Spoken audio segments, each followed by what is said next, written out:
Well, here we are. It's a new year. It's a new you.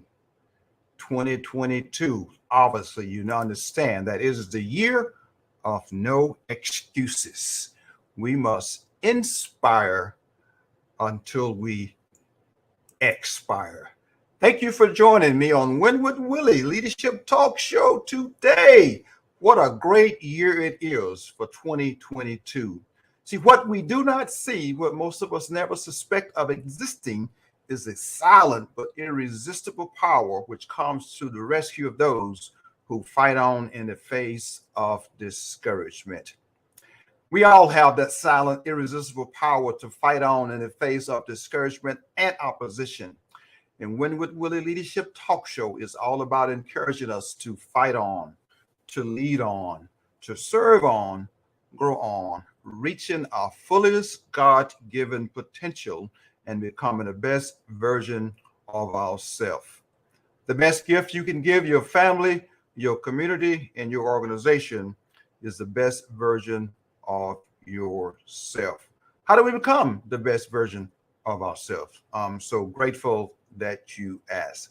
We must first learn to lead ourselves. The most difficult person to lead is the person that's looking at you in the mirror, because you and I cannot give what we do not have.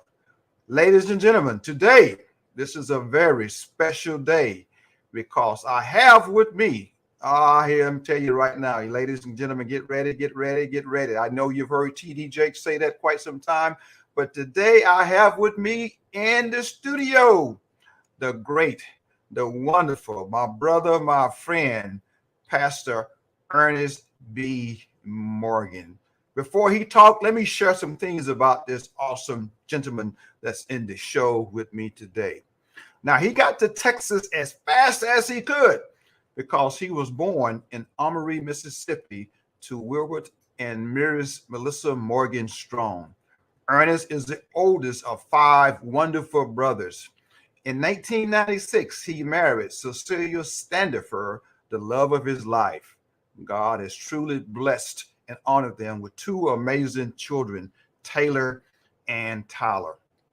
Ernest accepted the call from God to preach in 1998 at Carter's Chapel Church of the Living God under the leadership of Bishop George Howell in Armory, Mississippi. He is a graduate of Christ for the Nations Bible College Seminary in Dallas, Texas, with a bachelor's degree in pastoral leadership.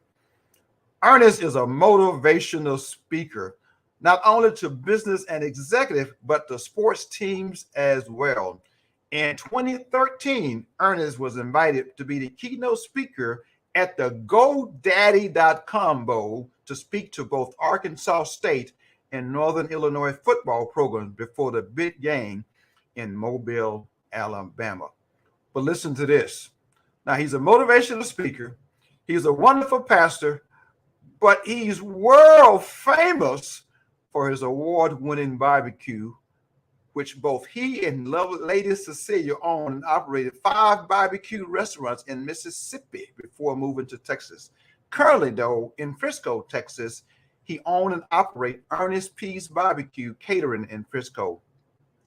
The Morgans are the pastors and the founders of Empowerment Church in Frisco, Texas. What an amazing guy. Ernest, sir, welcome to Win with Willie. Hello, Mr. Jeff. It is such a blessing to be here with you and just to everybody that is viewing your amazing Winning with Jeff, Winning with Mr. Jeff Willie. Listen, I'm humbled. Thank you for reaching out to me. I've been knowing you some time now just through Crest, so it's a blessing to be here.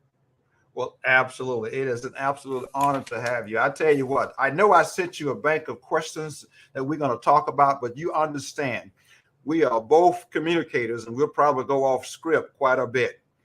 But I just want you to let your hair down, the little that you have left. I don't have a lot left, but I want us to have some fun and talk about what you are doing. And literally, I've known you for several years, and you are a source of inspiration for the community. Let me just start it out this way, ladies and gentlemen. Before I get into all this other delivery of questions about Earnest B. Morgan, let me tell you how he is an inspiration for the community. Fasten your seatbelt, ladies and gentlemen. Let me tell you, fasten your seatbelt. I'm going to have Ernest talk about this. I'm going to share a video with you how Earnest B. Morgan is an inspiration for the community. He moved from Henry, Mississippi, all the way to Texas to bless us, to bless these folks in Texas, to give us something to live for, to hope for. And Ernest, I am honored that you showed up in Texas because, ladies and gentlemen, fasten your seatbelts because here we go. Listen to this video, and then I want to have Ernest talk about this video, and then we'll get into some other discussions about Earnest B. Morgan. I received an award this week in Frisco. It's 220,000 people in Frisco. I was brought to an event that I didn't even know I was going to be honored. I just went to pray. I went to do an invocation. Thank you, Encore, for sponsoring our next award, the Citizen of the Year Award. Yes, and the Citizen of the Year is given to the outstanding citizen who enhanced our community by their notable contributions and public service. I am so honored to have the opportunity to introduce our award winner this year. I'm going to try to do it without crying off my fake eyelashes. The 2021 Citizen of the Year is Earnest Morgan.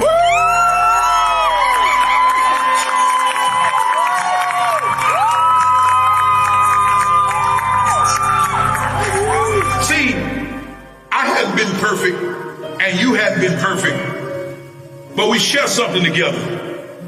We've been faithful. Being perfect, we strive daily for that.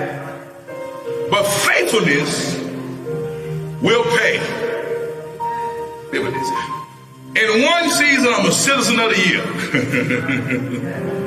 But in my own life, my teachers say, Ernest, they all say in school, you won't be nothing in your life. But what did the Word of God say? That's it. Who are we standing on what somebody prophesied over us? Or are we standing on the Word that He said, if any man be in Christ? Entrepreneur, pastor, ambassador of ambassadors, and so much more. For many, starting a food truck, restaurant, growing a church, and serving the community would be worthy of recognition. But at a time when there was so much division, Ernest built bridges in our community by listening to his true calling when Frisco needed just that. And he did it all with love and that earnest smile upon his face. We need a smile for the picture of you right now, okay? Right, yeah, we're going to do just the invitation, right? But we also got some family members over here that want to thank you and congratulate you. So were we able to pull them all off? Because I've already almost slipped there, so. You said you were a little nervous doing the invocation. How do you feel now? Extremely humbled. I don't even have words to say. I'm just so thankful to God for the city and what it means to me, and just to see where it's going. I'm humbled to be a part. Thank you so much. For anybody who doesn't know Ernest, get to know this man. This is an ambassador of ambassadors, a true gentleman, and truly is such a great asset for Frisco. So thank you, brother. Ernest Morgan, Citizen of the Year. Go celebrate with family. Ernest, we have to hear a lot more because my question to you, and there's a lot of questions that comes out of that video that goes back historically. You making a transition on Henry, Mississippi into Texas, Crest automobile industry, Allen, Texas, Frisco, Texas, Empowerment Church, Earnest B. Morgan Barbecue. And I like the title that the MC, Ambassadors Above Ambassadors, Ambassadors Beyond Ambassadors. So with that being said, with that foundational statement, tell the listeners about your journey from Armory, Mississippi to where you are today and how God has used you for his glory. Well, Mr. Jeff, it's so humbling to me just to have anybody consider me to do anything. I'm going to tell this story that a lot of people may not know about me. It's something I vowed to God I would always share with people. My mom and dad, my whole life was in Amory. Amory, Mississippi is the home of the Frisco Railroad. Amory, Mississippi is located central between Birmingham, Alabama and Memphis, Tennessee. It's a little town, about 600 to 800 people that sits right in the central part of Mississippi. My brothers, it's 5 boys total. It's 4. I'm the oldest son of all 5. And my mom and dad I was raised by 2 parents that was addicted to crack cocaine. So you didn't know this is not in my testimony, my bio, but I could tell the story because it's a real story. My parents was addicted to crack cocaine my whole life. I don't remember what we called a whole home. My parents been together. I'm 45. My dad and mom been together at least 43 years. But just my upbringing was so challenging, and to the point that at 13, I started selling crack cocaine in Mississippi at 13 years old. From 13 to 15, I was dealing some type of drugs. At 15 years old, my friend got in a fight with a guy in Amory, Mississippi, and the guy hit him across the head and put like more of a big old knot on his head. So I went to defend my friend, and the guy stabbed me 5 times with a knife about twice in my neck, cut me from elbow to elbow, cut me in my back, and I had an aneurysm the size of a golf ball on my neck at 15 years old. At 15 years old, I stayed in the Universal Medical Center. So from my city, Amory, Mississippi is up toward Memphis, Tennessee. I had to go to Jackson, the biggest hospitals in Jackson, Mississippi. The Universal Medical Center on Woodrow Wilson in Jackson, Mississippi. Stayed there for like 3-4 months with an aneurysm the size of a golf ball on my neck. And my grandmother always told me about Jesus, but I didn't believe her because I was just in a lifestyle. I developed a spirit of anger to the point I just was mad. I was paranoid and had a very bad personality and spirit. And my grandfather had died and left my grandmother several type guns with my grandmother. We used to hunt when I grew up, hunting, deer hunting, rabbit hunting, all these different type things. But she gave me a 16 gauge automatic shotgun, and my grandfather had, and I grabbed the gun and I started just shooting up parks with kids and everything, Mr. Jeff. You wouldn't believe it. The guy you see today, all the things that God is doing in my life, but I was on the wrong path. In high school, tried to quit school so many times. In my senior year, I tried to quit. And my teacher told me, said, Ernest Morgan, they said you will be nothing in your life but a dropout and a drug dealer.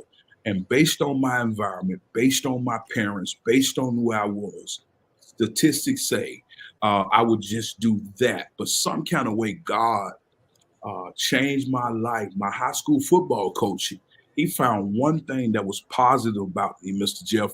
He said, Ernest Morgan, it's something in you, and your attitude is going to take you a long way in your life.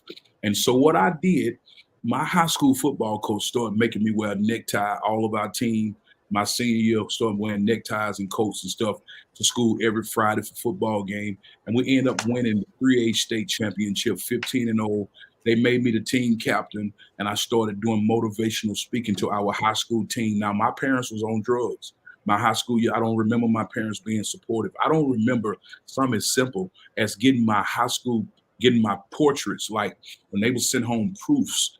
We had a house full of proofs. All the pictures in the frames said proof. My parents never bought the package. If the package was $14 or $20, they never bought the 8x10s or the 5x7s or all those. We just always had proofs in our family. But at 19 years old, my wife today, she's Cicely. She started going with me at 17.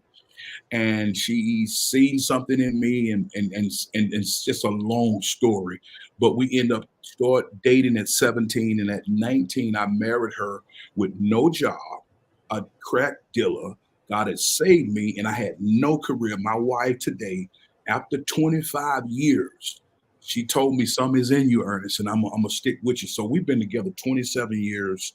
Have two amazing kids. My son Tyler is probably the greatest golfer. I'm gonna tell you this story. He's about the greatest golfer in this whole area. He's been golfing since 6th grade. I've sent him to so many different golf camps. He golfed a long time. And my son is 24. My daughter is going to be a school teacher. She just finished her 2nd year of college, and she manages a Primrose school in Plano. She's assistant administrator of the school, and so she's 22. And so that's my story. So out of all the things that people see me doing, I didn't start that way. My life was just filled with trauma. When I come out of a very hostile environment, but God had a purpose for me, and I'm still trying to find my purpose, Mr. Jeff. It's been an amazing journey. So that's the story. My goodness, Ernest. Ladies and gentlemen, are you listening to this message that this phenomenal individual on the screen? And I can pull a lot of pieces from that message. It's not about your yesterday. It's about what you do today determines your tomorrow. No matter what you're going through, I'm just paraphrasing because that's what I do. No matter what you're going through, the devil may have meant it for evil, but God meant it for his glory. And you are a testament that if you give your life to Christ and utilize the gifts that God has put into you, that God will elevate you, open doors that you never expected to enter, put you in front of kings and queens. You ask yourself and you pinch yourself, how did I end up here? And you know it was God. I'm here to tell you, we all have a story. We all have a story. And Ernest, your story is a message for a lot of you. That's why you can motivate people, to inspire people, and share your story. Said you can. And you converse that I can, I did it, you can. I did it, you can. The power of the word of your football coach and others said, I see something in you.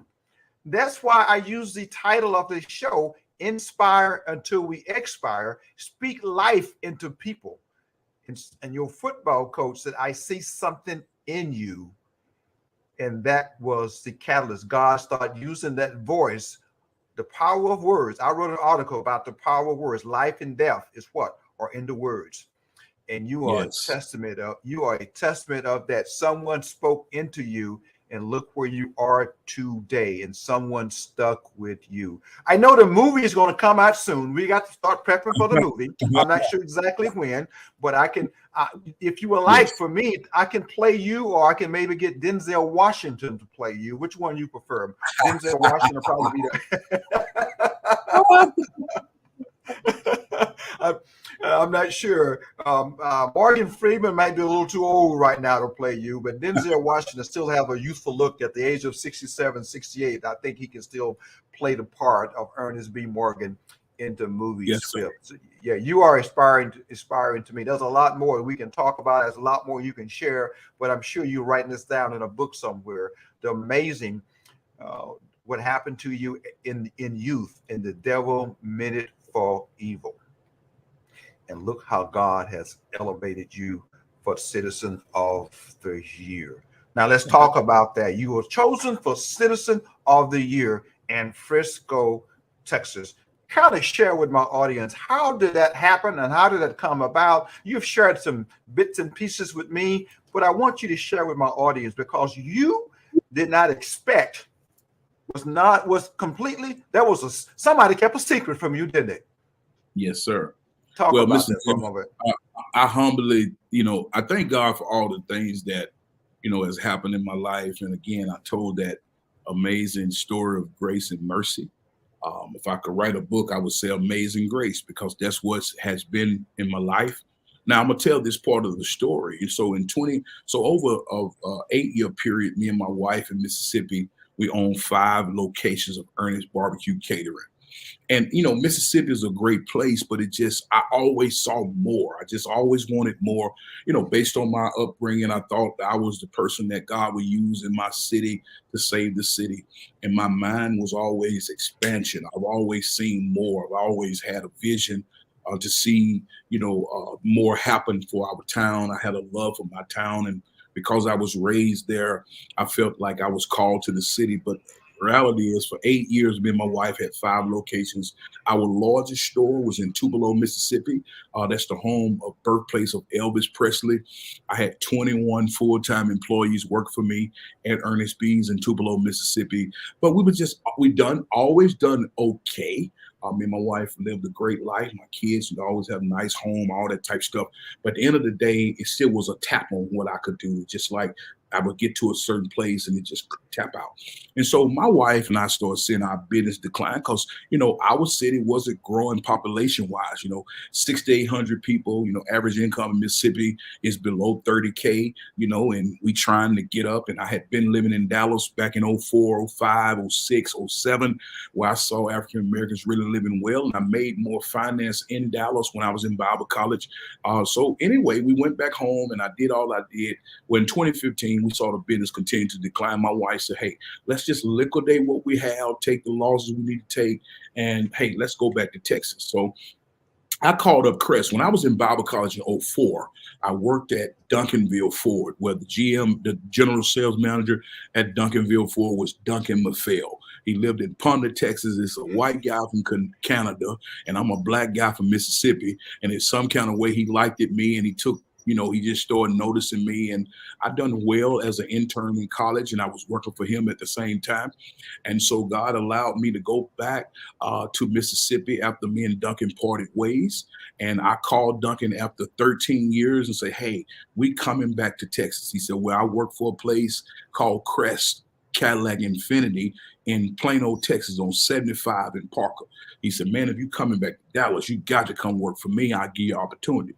I said, Duncan, man, look, I've been out the car business so long. I've been selling barbecue so many years and constantly preaching. I said, I don't even know if I can sell cars. He said, man, listen, if you the guy that I met in 04, you can sell anything you put your hand on. He said, you ought to come see the store. So I drove up from Mississippi and came and seen Crest in Plano. And they talked about we building a store in a place called Frisco. I said, what's Frisco? They said, Frisco is about 15 miles going north from Plano. From 75 in Plano. And I said, okay. And they said, we're building a store. We've been building it for years and we're getting ready to open in 2016. So I came up to work for Crest. 2016, Crest moved to Frisco. And when we got to Frisco, we didn't have no hardly customer base in Frisco. It was more untapped territory. The PMA or the demographic of what Crest Plano would normally do would be going back toward Dallas, going toward Wiley, back that direction. Now Frisco, we north, and we got a new territory. I can preach a message I would call environment change. I would talk about how when God shifts you from a place of comfortability to a place of uncomfortableness, you never grow when you're comfortable. You only grow when you provoke and out of your comfort zone. So we ended up coming to Frisco, Texas. This is the next big city, going to be as big as Dallas at some point in terms of influence, but we don't have no connection. So I started selling cars in Frisco. We didn't know nobody, so they said we need somebody that'll go out in the Chamber of Commerce and try to commerce business. So the gentleman that named Kevin Healy, he's the chief of staff to Mr. Mike Brosen, which is the owner of Crest. He's chief of staff to him. He asked any salespeople wanted to go into the Chamber of Commerce and help get business. And no salesperson wanted to get up at 7 a.m., but I raised my hand and I said, hey, I don't have no customer base. My wife and kids were still in Mississippi at the time because the first 7 months, my wife stayed back. My son was a senior in high school and she didn't want to move him before he graduated. My daughter was in the 10th grade. I don't know one person in the whole area but Duncan McPhail, and I haven't saw him in 13 years. So I'm on a journey of a lifetime, and we had lost a lot financially. I came here with really nothing. But I was up for the task. So I went out in Frisco Chamber a couple times with Kevin Healy, and you have to stand up and give your pitch on, my name is Earnest Morgan. I'm from Crest Infinity in Volvo, in Cadillac in Frisco, 6100 State Highway 121, the whole spiel. And we trying to get dealership. So he went twice with me, Kevin Healy. The third time he said, listen, you the guy for the job. What you do, just stay in the chamber. We'll pay for it. And you want to be the person that we use. If people know Crest, I want you to build the business. So I went into the commerce. So God pulled me from the preaching scene. So I've been preaching for so many years. It was so comfortable to do revivals, to travel, to do this, do that. I went off the grid, meaning I don't know what happened, but all preaching doors closed on me and business relationships started being formed. And I'm totally out of my element. I'm from Mississippi, and Frisco is, at the time, Frisco was about 9% African-Americans out of about 180,000 people, 175,000. And every day of my life, I was outnumbered. But that's when I discovered the purpose of God was because I was different. I'm next to a hillbilly. I'm from Mississippi, living in a suburb. I'll be honest with you. I'm telling you the straight truth. I'm from Mississippi. So where I come from, I never seen skyscraper buildings. I never seen the level of prosperity. But it was something in me felt like I belong here. So I coined the phrase, birds belong in the sky, fish belong in the sea, and I belong in Frisco, Texas. So I started merging and finding ways to intentionally, on purpose, develop relationships with people that didn't even look like me. I didn't care where I started. I wanted to be in the purpose of God. And I don't want to preach, Mr. Jeff, but Jeremiah 29:11 say, for I know the thoughts I think toward you, thoughts of peace and not of evil, to give you an expected end. I felt as if wherever God placed me, I would prosper, and everybody that the Lord would place in my path, in my future, the person that I meet will be part of my future. And everybody that I started with to some point was a part of where I come from. And so I put back with all my failure, all the things that made me cry, all the things that didn't go the way I prayed. And we just pressed forward, me and my wife. So I began to develop these relationships, trying to sell cars. So, but I wasn't just successful. I sold 150 Infinities a year. I ended up award of excellence, meaning I was in the top 6% in the whole United States selling Infinities for Crest. Had perfect surveys. I won several awards, Salesman of the Month. I won vacations. I've done all of that. But my purpose seemed as if it wasn't fulfilled because that ministry kept driving me. I maxed out what you could do as a salesperson. But God called me away. So I felt a call of God to birth the church. And I didn't know nobody. And God said, look in front of you. And there's a lady sitting in the chair.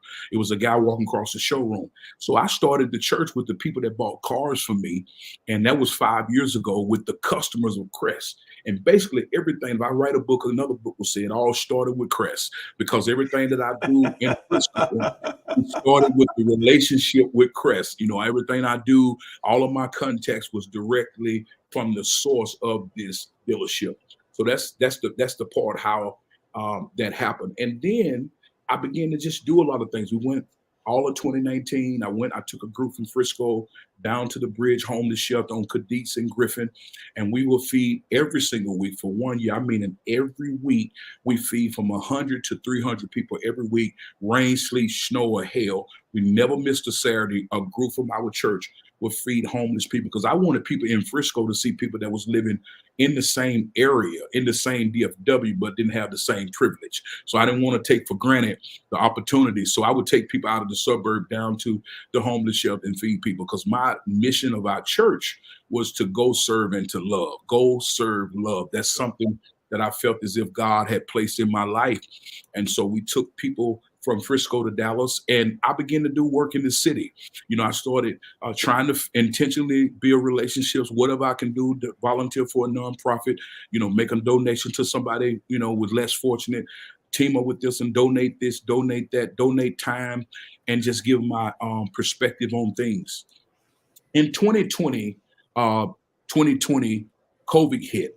That shut my downtown ministry out, because downtown they restricted what we could do. And so what I did, we went in my home with the church, doors had closed, COVID hit. We have no way of reaching people in the home. So I started asking God, what's next? And when God began to show me to start building bridges, start showing me how he brought me to Frisco, and it started making sense to me that he had brought me here for something. He brought me here for change. And I didn't even know what change looked like. And he said, you are the change. If you will let your love, show your love to people, you will be the change. You will be the person that I use. You one of the ones. I'm not the only one. A lot of great pastors, a lot of great people that love God. But I was one of the ones that God had chose for this whole area that would help merge this place.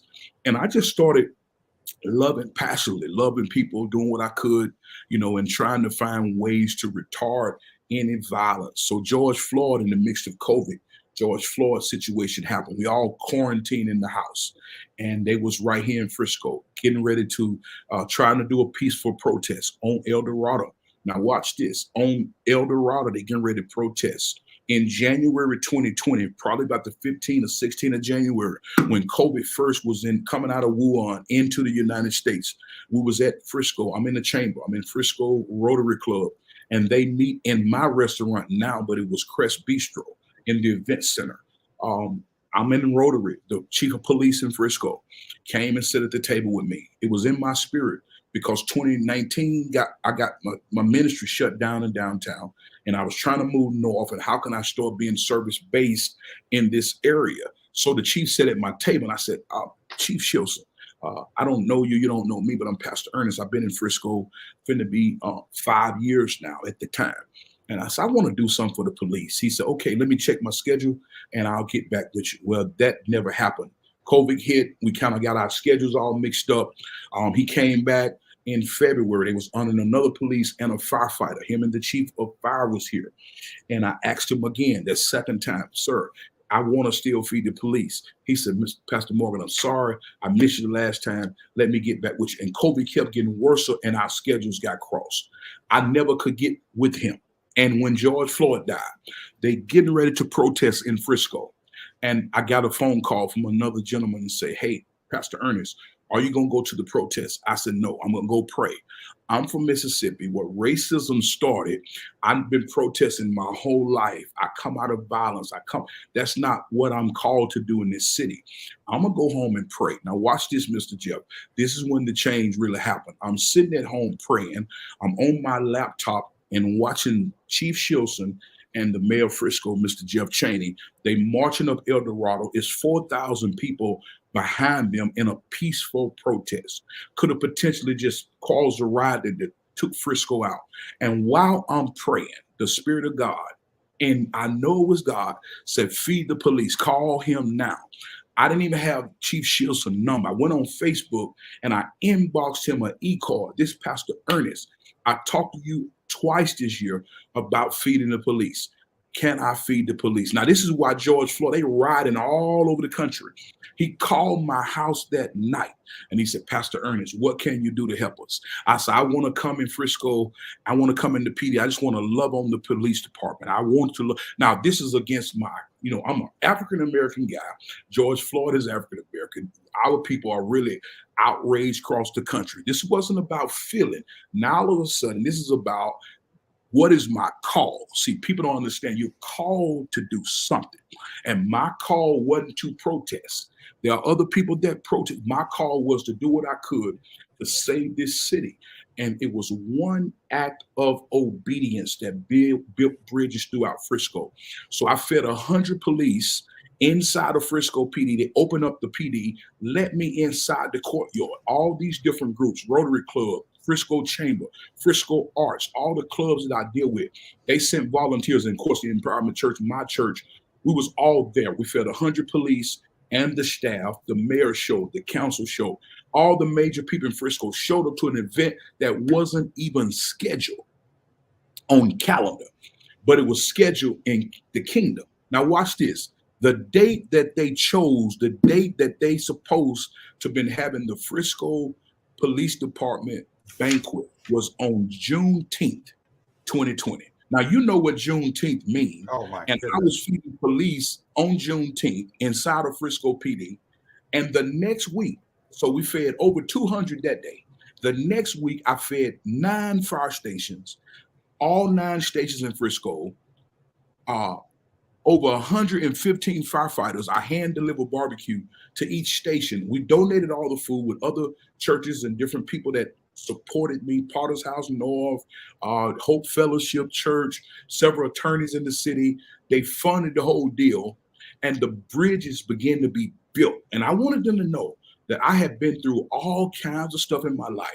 And I didn't come to Frisco to do nothing but to try to do what I could to help the area. See, purpose is only defined through a tragedy. You don't even know you got faith until you got a test. You don't know God can heal until you're sick. And so through the challenge of what would I be famous for? I didn't want to be famous for preaching. I didn't want to be famous for nothing, but I wanted God to be proud of me. I wanted God to be proud of why he called me to this area. And that's what actually happened. So I just was doing this, had no idea that somebody was watching me. And all of a sudden, 2 years later, I get a phone call from the Chamber of Commerce in Frisco. And they said, in January 2022, we want to see if you will come and do the invocation for the city gala. For the last 2 years, because of COVID, we canceled the in-person experience at the gala. This is the first year that we're going to be in person at the convention center right here in Frisco. And we want to know, would you come and bless the city, the invocation? So I'm up for praying. I didn't register for the conference because of the situation with us taking the restaurant, and we've been so busy. So I didn't really have the time. But when you asked me to pray, Mr. Jeff, when they asked me to pray, yes, I wanted to do what I'm called to do. Yes, I barbecue and I do a lot of things. I'm a business person in a lot of areas, but I'm called to pray. I'm called to represent the kingdom. And so I put everything on the line. Me and my wife went to pray. And while we're sitting there, Crest Infinity Mr. Brosen bought a table that represented Crest. They said they all was watching me pray. I didn't know everybody knew. The owner of the company knew. Everybody knew that I was going to be honored in management. And my wife, 3 weeks before the event, they had already warned them. They grabbed a group of people from my church, had them in a green room. So whenever they honor me, they would bring them out. Now, what made this special was through the whole event, Mr. George Puriford, which is the first and only city manager Frisco have had in 40 years. He came to Frisco, took the city, 20,000 plus people, just 20-some thousand people. And for 40 years, he's getting ready to retire June 2022. They're going to honor Mr. Puriford. His name is on the front of Frisco City Hall. It's actually named after him. They're going to honor him that night. And while they honor Mr. Puriford, for me to even be considered in the class with somebody of that level, they honoring this guy that has done all this for Frisco in the last 2 years. After they honor Mr. Puriford, they talked about, now we're down to the Citizen of the Year. And they begin to read what this person have done. Well, I'm sitting at the table watching the screen. I'm the last person, and if I'm lying, I'm the last person that I even ever thought about to even be considered in a city with 218 to 220,000 people. They're going to honor this guy from Amory, Mississippi. I only been in this area. This will be 6 full years. I didn't come with nothing but selling cars, and God just showed favor in so many amazing ways. Joined me with people like yourself, friends I've met over the years, and they called out my name, and I couldn't believe, and I still haven't, it hadn't registered. People ask me, how do I feel? I feel fulfilled, but I feel such a place of peace and humility because everything I've done was not to be recognized. It was more so I was called here for some purpose. You know, I didn't have no membership when I came. I didn't know nobody. So my church is not a mega church. And it's just the things that God has called me to do has had an impact. I've just wanted to be faithful in the call. So that's what happened, Mr. Jeff. I had no idea. I had to go the long route so you can understand. Absolutely. I want you to share the long route with this audience because there's a lot. I'm sure that the audience is listening and taking notes and capturing all the words and the different nuances and different things because I'm so grateful that you shared your story when you were a teenager and coming out of Mississippi and connected all the dots together and realizing that you're on a journey. Life is not a marathon. Life is not a sprint, but life is a marathon. I like what you said. One of the key things that you will never grow when you're comfortable. You only grow when you're uncomfortable. And look, but there's so much information that came out of that Juneteenth and that you're celebrating. You didn't come here to protest. You came here to unite. You came here to build bridges. Stay in your purpose. Stay in your passion. Stay in your calling. Stay in your lane. And God will honor what he has asked you to do. But you got to know what you're calling. You got to know what your purpose. You got to know what your lane. I heard you made a statement, said, you're still trying to discover your why. But I think you know what that why is. And that call to unite the body of Christ. And the body of Christ is all of God's children, no matter what their color, their ethnicity, no matter what their gender, no matter what, you have been called for that. And God worked it out in due time when the police chief called you, because you was pursuing it, and all you did was make that call, what I call message him on Facebook that day, and all of a sudden that night. And look what God did. Open up all those doors. As we say, build those bridges that man cannot build. Open up doors that man has no way of opening up, but God did it. And that is so powerful just to hear that story. And I see you moving, so you got something else you want to add. Let's see what else you want to add to that. And I just wanted to say too, through that bridge being built, through, all the things that, when I called Chief Shilson from that time to now, you couldn't imagine how the relationships with me and Frisco PD and me and the firefighters, and I wanted them to know that I was a friend. I have no agenda. I'm not trying to. I just wanted to. I really and truly, in my heart, I wanted God to be proud of me. I wanted God to trust me. And I hope I don't cry through this. I wanted God, I'm talking about a guy that was selling cocaine. I was doing drive-by shootings. I was, living a life. And to see all the things that has happened in my life, I've been very blessed. If I don't do no more business, if the Lord don't allow me to do nothing else, I'll tell everybody he's faithful and God can do anything with anybody. Now, I'm going to say the same thing. So, the situation, I don't want to get ahead of you, but I'm going to tell the story about what's happening to me now at Crest. So was you going that direction or? Absolutely. Because I got a couple of banners I want to share with the group about what's happening with you at Crest. Absolutely. Go ahead. Go for it. You got it, sir. Okay. So this situation that I'm in now, I come here selling cars for Crest. So you see this full story. I came here in 2015, didn't have really nothing. I'm living out of my van. I'm trying to figure out like what's next. But again, Crest gave me a platform just to sell cars. But I didn't know God was trying to build relationships. I didn't see the plan of God when I came. I was just, because a car job is like the normal car job. Most car salesmen, it's only maybe 10% of people that'll stay at one car lot the duration of their career. Most car people, they selling Chevys today or Lexus tomorrow, Mercedes, because the car business is like a truck driver. You got CDLs, you can get a job. So car guys just move all over the Metroplex. And so I didn't want to be just a normal car guy. I wanted to be trusted and I wanted to have a great base. And from that place, Crest allowed, I went full circle, started my church from Crest. Crest hired my whole family. So what happened after that first 7 months of me selling cars here, Mr. Brosen liked my performance and he was asking me, what do my wife do and what do my daughter and my son? I said, well, my wife, we ran restaurants and right now we're in transition. Of course, I came up first to take the job. My son is getting ready to graduate high school. He's going to go into college. And my daughter is in the 10th grade. She's going to be in the 11th. My daughter was the first person that shifted a culture and a total paradigm shift because she the first person in both sides of my family. We've been married for 25 years, been together 27. Nobody in our families on either side ever graduated outside of Amer, Mississippi. My daughter graduated from Frisco in Centennial High. She the first person to come outside of the comfort zone and graduate in an elite school district, okay?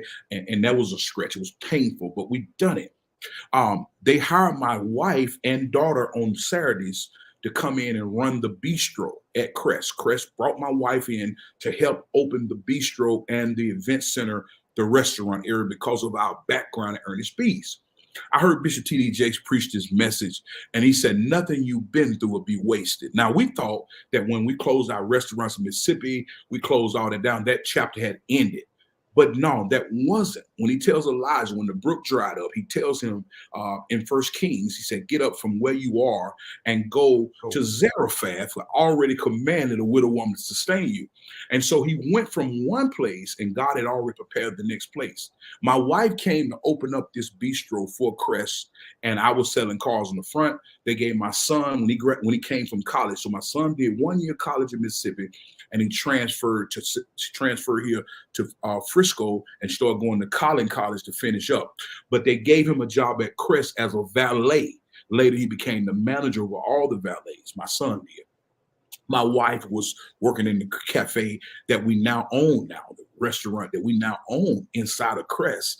My wife opened it up from day one. Her and my daughter was the first 2 people, along with the chef that was here. You cannot make this stuff up. What I'm getting to, all the things that the Lord done and is currently doing, it's been a work in progress. We've been 20 years in the barbecue business, and we've never seen the things that we've seen. But my resume is what I've been through. I tell all I've been through, and my heart is in such a place of thankfulness. This is not my first rodeo. We've seen a lot. But I think great people or great things, great purpose go through process. I'm going to say that one more time. A great purpose go through process. Absolutely. Write that down, folks. Great purpose go through process. Process. Because sometimes people think they losing time, but God will retro everything you've been through and put you right on schedule. And so me and my wife, all we had went through positioned us for what's happening now. So Chris, after 2021 came, I opened the food truck. Instructions is very important. 2020, COVID came. Me and my wife got a vision to open a food truck because we can no longer go. That's it. We can no longer go downtown and feed homeless people. But when we do go back, we're going to go with a food truck that'll be COVID made for people that can come up to the window. And I got my pit on the back porch and all this great stuff. Me and my wife designed it, and God blessed us to buy it, and we was able to get it. But that was with people in mind. The church scenery had closed down because you couldn't go inside of the church no more. It was online. So I had a lot of extra time, and I got a gift. So we said, what we'll do, we'll subsidize our income, because I had to take some cuts in different areas because things just slowed down. Well, I didn't know God was setting us up. So we went through COVID, built that, launched the company December the 7th, 2020. Okay. And then we went into 21. So all of a sudden I get a word from God. The freeze last February, I pray we don't get another Snowmageddon. Snowmageddon slowed everything down. So the food truck's supposed to have been finished in March. I end up not getting the food truck till May. And I was supposed to have been the caterer at Byron Nelson. That was the first time it'd be in McKinney. All of a sudden, I lost the contract because the food truck was still being built. But when the truck finally showed up the day before my grand opening, God said, take the truck to Crest and do the ribbon cut. Now, this is something. I called Mr. Bros. Mr. Bros, I got this new food truck, and I just feel like I need to bring it to Crest and do the ribbon cut. So when I came to Crest to do the ribbon cutting, 590 people showed up to my ribbon cutting. That was 300 plus from Crest, the company, and another 200 from the city of Frisco, from the mayor, the chief of police. They bought this, the only Dallas Cowboy wrapped fire truck in Dallas, period, is in Frisco. And they bought the Dallas Cowboy wrap, whole fire truck wrap. They brought it to my ribbon cutting. Another 2 fire trucks, Atlanta police. And that whole deal worked out. That was in May 2021. We opened the truck. We filled the event center 3 times, and we gave away all the barbecue. My mom came from Mississippi, and all my cousins came on a bus, and they came for a food truck. But I didn't know that God was setting up something else. By November 2021, now that was in May 2021. By November 2021, right before Thanksgiving, I came to cook 26 turkeys for Crest. They got the restaurant. They need 26 turkeys to be smoked. My pit smoked 30 at a time. I had another 50 orders that I need to get out on my own. I'm working off a food truck on Tilden, Maine in Frisco. They asked me to come to Crest. I drove the food truck to Crest, and I started cooking the turkeys for them. I helped them get their Thanksgiving orders out. And all of a sudden, 3 or 4 days later, I get a call from Crest. I need to talk to you. The owners called me in and asked me, how would I like? They're getting out the food business after my wife opened it in 2016 with a group. After 5 years, they're getting out the food business, and they want to know, did I want to have my first franchise just like in the airport?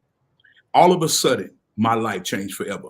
I said yes to an opportunity I never asked for, I never prayed for. It just happened. It was cause of being faithful. And me and my wife, had we not opened the food truck, we wouldn't have been positioned to take this next step. All of the things I needed in terms of insurance, all the things I needed in accounting, I had already had it ready for my food truck, and it made the transition to take over the restaurant much better because all my people was in place. And I think about 3rd chapter of Ecclesiastes, to everything there's a season and a time to every purpose under the heaven. You got a season. I never seen what I'm doing now. It just happened in time.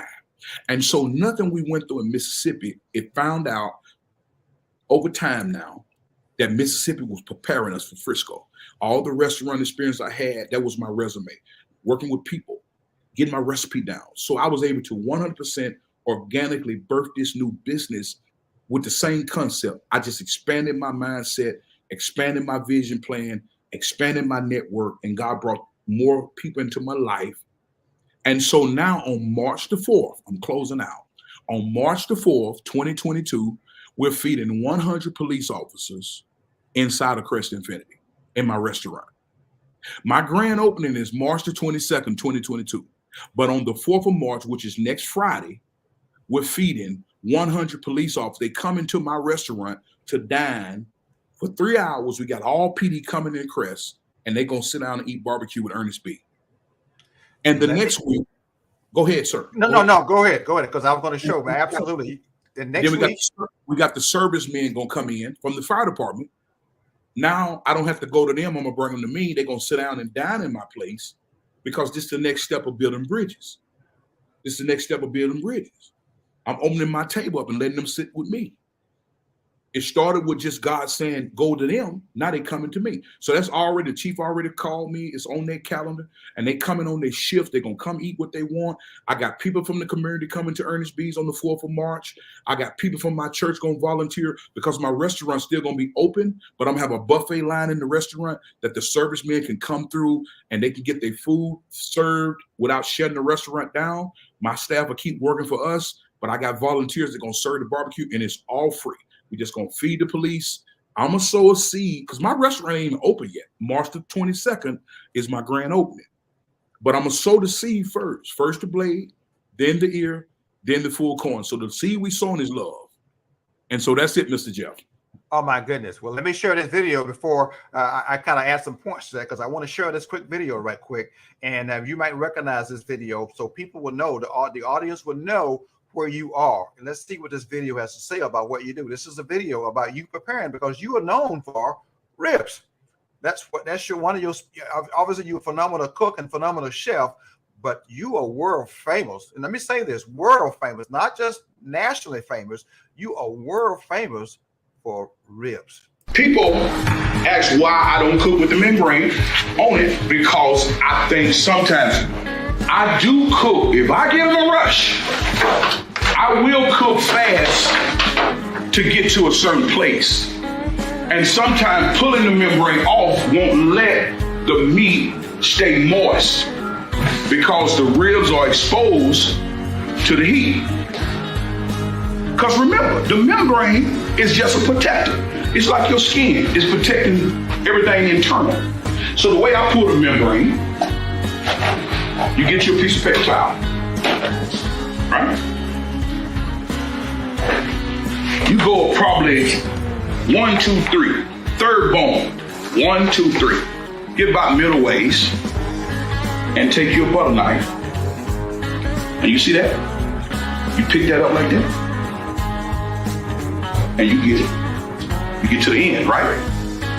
So you came all the way across.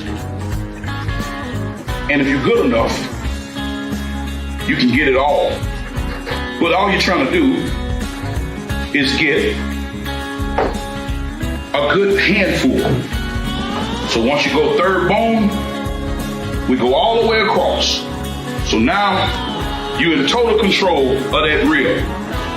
Once you go third bone, you can clear this out. Some bones are made different. You take this paper towel, rip one hand, the next hand you pull. One pull. And if you're good enough, you'll get one pull. Now remember, you're at home. Have fun. Have fun. Talk to the meat. Enjoy the cook. Barbecuing is an art. It's an art, and you get better as you do it. And let me tell you something. He said something that I love. Nobody cooks the greatest barbecue. Different methods, different tastes. Wow, you pulled one. I did. I surprised you, didn't I? Absolutely. Well, let me just say this. If my audience, primarily you own the audience now, I'll turn them over to you, because what you have shared today has significantly, empathetically opened up your heart and shared Earnest B. Morgan. You have shared from A to Z, and there's a lot in between that we don't know, but I can tell you what, we can tie a lot together because we now understand the journey. We understand the journey, and we appreciate the journey. We appreciate what God has done, and your message to tell others, God can. Be faithful, be prayerful, become uncomfortable. There's a lot of my messages about growing and becoming uncomfortable. And I am so honored that you would share your parts of your story with us today. And for people that want to get in touch with Earnest B, ladies and gentlemen, go right here. I can tell you there's a lot to do. He's got a lot going on. Please reach out to him. Take a snapshot of this screen. Go to his website and go visit Earnest B. Morgan Barbecue in Frisco, Texas. This is his Facebook page as well. Go to his Facebook page, make comments on his Facebook page. Go visit him at his church. Let's share some things about his church. Absolutely. There's his church screaming below. Please, you are going to be blessed just to be in the presence of Earnest B. Morgan, because he's going to love on you. That I know for sure. No matter what you are going through, there is hope. This is a marathon. Life is a journey. Stay on the journey. And so, Earnest, this has been absolutely wonderful for you to be with us today, to share your life journey. I'm going to allow you to have some closing remarks about what you want to leave the audience with. I do know that if there's a book written about you, I think that book would be about what? Act, focus, purpose driven. Purpose driven. And you've had a purpose driven life. And the key word of your purpose driven life has been obedience to what God has called you to do. So thank you for inspiring us. I'll give you a couple of minutes and let you just kind of close us out. You can close us out in prayer. You can close us out and leave a message to my audience before I end this broadcast. Well, Mr. Jeff, such a pleasure. I'm extremely humbled again, as I said when we first started, just for God to even give me anything to say, you know, all the things I've been through in my life, and just to see what the Lord has done to me and with me and my wife, Cicely, which is my wife, Cicely, is absolutely amazing. 27 years in relationship, 25 years married. I'm just 45 years old. So we've been married since I was 19, and we've seen some ups and downs, and through it all, the Lord has blessed me. I just want to say, everything that is done is for God's glory. I know in my own strength, I could never do this. Every time I tried to do it myself, I messed it up. But every time God did and I followed his lead, I ended up in a greater place. I would talk to anybody and everybody that's hearing me today. I live by this motto: it's not your setback, but your comeback. And so I want you to understand, don't never let people prophesy over you what you're going to be, and it not comes in line with what the word of God says. The Bible says in Proverbs 18:21 that death and life is in the power of the tongue, and they that love it shall eat the fruit thereof. So I want to encourage as many as possible to know that you ought to speak life and live your best life now. Be encouraged, and things will shift in your favor. Father, I thank you for this day. Thank you for all of our viewers. I thank you for Mr. Jeff, allowing you to lead him to bring me on this platform. I pray you continue to expand everything he's doing with his personal with his business, with the Maxwell team. I ask you, God, to open new doors for him this year and cause new relationships to come to fruition. We thank you for everything that you've done in my life and through the people that are viewing me today. I pray you encourage them. You said in Ephesians 3:20, you exceeding abundant above, you will bless us all that we may ask or think according to the power that worketh in us. So I stir every gift. I pray, God, that you would do just what you do. This is for your name's sake and for your glory. In Jesus' name, amen. Amen. Thank you for that. It's not your setup. It is Setback. not your setback. Not but it's setback, your, but you'll come. But you come back. It's You're gonna not fall. Is but where you you're gotta get going. up. Where you're going. It's not where you're being, it's where you're going. Ladies That's and right. gentlemen, we have been blessed today. And every Wednesday, I want you to tune in. For those who have not just subscribe to my YouTube channel, I want you to subscribe to my YouTube channel, please. I want you to be able to listen to this. I want you to be able to replay this. I want you to be able to download this, because Win with Willie is all about encouraging us to fight on, to lead on, to serve on, grow on, reaching our fullest God-given potential, becoming the best version of ourselves. The best gift you and I can give our family and our community and our organization is the best version of ourselves. So I want you to be part of this broadcast. Tune in every Wednesday at 11 a.m. Central Standard Time. I want to see you next week. In between that, be safe, be blessed. Remember, 2022, the year of no excuses. We must inspire until we expire.